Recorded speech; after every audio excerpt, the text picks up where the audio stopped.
Tom Davis, Rick Dempsey, now joined by the dapper Jim Palmer. Well, I like the jacket, Jim. I really do. Thank you.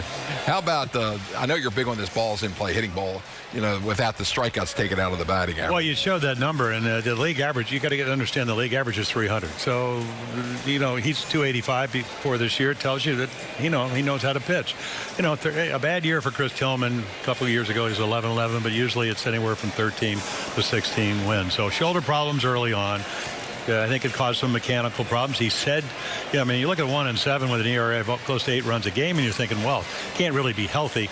But he said that's not the case. So we're going to see, Rick, and you've caught all kinds of pitchers over 24 years. He's going to move from that third base side of the rubber. We've seen Gosman do it. He went all the way to first base side to the middle of the rubber. Maybe the command. 10 walks in his last 2 games will be better, because one of the steps he has to take forward, I think the velocity's gone up.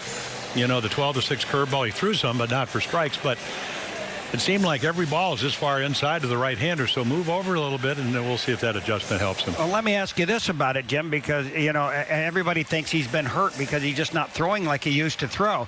Well, he is complete. So they say he's healthy and everything, but is there a chance that, not being able to do the regular kind of workout, that even though he isn't feeling any pain or anything, that he really technically is not throwing up to his capability because of some injury of a sort? Well, he had the shoulder problem. So, I talked to Zach Britton, and they really had this extensive workout program, and Zach went down there a month early, and Chris couldn't throw. So maybe the workout wasn't quite as intense, especially the throwing fact.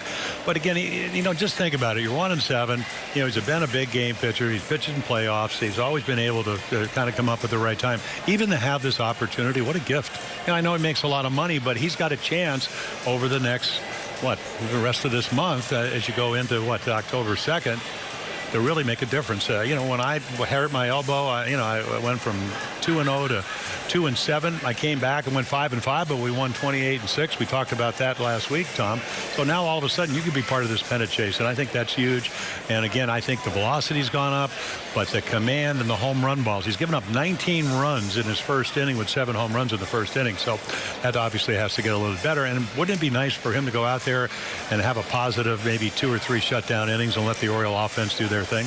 Jim, let me ask you this about, his pitch selection and everything. In the past, we've seen the good fastball, but he's a rarity. I call him a rarity as a power pitcher because he pitched off his curveball. He had that 12-6 break. You had the 12-6 break. So when you threw your curveball, nobody wanted to hit it because they're all looking for that power fastball that you used to throw up in the strike zone. So don't you think that he needs to get his curveball over that 12-6 curveball before he's going to be effective with his fastball? Well, probably, but it was always, we tried to do the numbers. I think even in a year where he won 16 games last year, he threw about 47 of those pitches for strikes, 47%. I think the slider's gotten him in trouble. If you go back to his last game, Ben Gamble, nice young player that got out of the Yankee organization for Seattle. What turned that game around was a 3-run home run on a lazy slider right to the bat head. Yep. All of a sudden, the Orioles were ahead, I think, 3-1 at the time. They're down 4-3. It's easy to throw a home run to Valencia like he did early in the game. Fastball hitter, you get behind him. But today, he just has to make better commands, and he has to stop walking people. And I think when you're giving up close to 8 runs a game, I think sometimes you're afraid to pitch to contact. The kid, Brett Anderson, that's what he does, pitches to contact, because he's a sinker ball. We all know Chris Tillman in this ballpark, a fly ball pitcher. If he gets behind, he's going to get in trouble. Jim, explain that term you used about a lazy slider. I mean, what does it not do? Well, we always were taught, and if you look at Chris Tillman, see how he throws over his front side, and Rick knows this as well as anybody, when you start being more like a merry-go-round because you fly open, everything flattens out. They see the ball better. The slider doesn't break as well. You can't get on top. You can't even stay behind your fastball. So, again, what he's tried to do over the last 2 months, had to go to the bullpen for, a couple of weeks.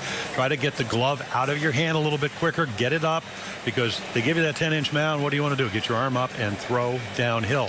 When you're around everything versus like a Ferris wheel, that's when you get in trouble. And it's funny. He's pitched so well, guys. And after he would pitch a good game, I'd go back to the cage, talk to the opposing hitters. They said he just has that little hesitation, and you don't see 92 looks like 95, 88 looks like 91. But this year, because of the side-to-side around everything, that's not the case.